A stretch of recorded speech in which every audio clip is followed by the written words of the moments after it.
So it's October 13th and I'm the numbers lady, and here we are in our house. Remember, I'm traveling, so we are doing these ahead of time so that I can put them out and not have to be worried about where I'm stopping on the way, because we're on our way to Kips Bay Boys and Girls Club to give them a lot of our learning tools to use in their programs, and then we're going to pick up some more of our puzzles and bring them back from where they're being made or were made in Nashua, New Hampshire.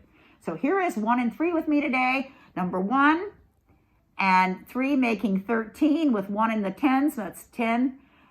10 plus 10 of 1 is there, and we add 3, so we have 10 plus 3 is 13. And again today, now we're at the house, so we can take off our masks. And now we're going to look at these little pumpkins today and make more arrays and learn some more about how all of the add, subtract, multiply, divide functions and operations work together with our little pumpkins. You ready? Let's count out 13. All right, here we go. 1, 2, 3, 4, 5, 6, 7, 8, 9, 10, 11, 12. That was yesterday, right? We had a 3 by 4, and there's 13. One more. 13 little pumpkins. Now, can we rearrange these so we don't have any little extra ones? Let's try. What do you suggest? Should we try 4 in a row or 5 in a row? Let's try 5 in a row. So let's do 5.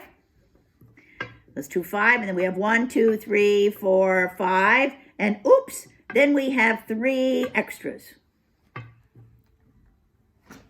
Oops. So now we have 5 rows of 2. If we look from this side, we have 5 rows, 2, 4, 6, 8, 10, plus these 3. Or we could have put 1 more here.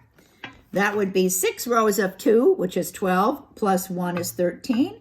Or we can have 5 rows of 2 plus 3. And you know, if you start working in the area of division, these are called the remainders. It's a word, I don't really like it, but that's the extras, you know. So if you're trying to pass out the pumpkins to your friends and you have 5 friends, this goes to one friend, this goes to the other friend, this goes to the next friend, this goes to the next friend, this goes to the next friend. And we have 3 left because you can't give those 3 to every 5. So one says, yeah, but we could break them into parts. Yes, you could. You could break these into parts. You might make them into halves. So you could have a half here and a half here. You could have a half here and a half here and a half there. And who gets the other half? I do. Right. Okay. So you could break them in halves, and then everybody would have 2 1/2 with an extra half for me. It's like when you divide up a pie. Who gets the biggest piece? I do. Whoever's cutting gets to get the biggest piece, all right? So we think that's what we could do, but these are called the remainders.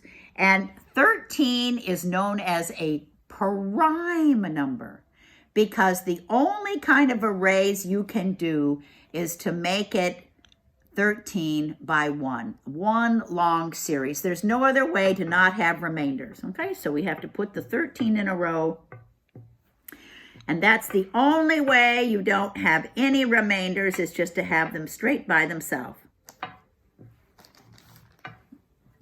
There is no arrangement that you could mix them up and there would not be a remainder.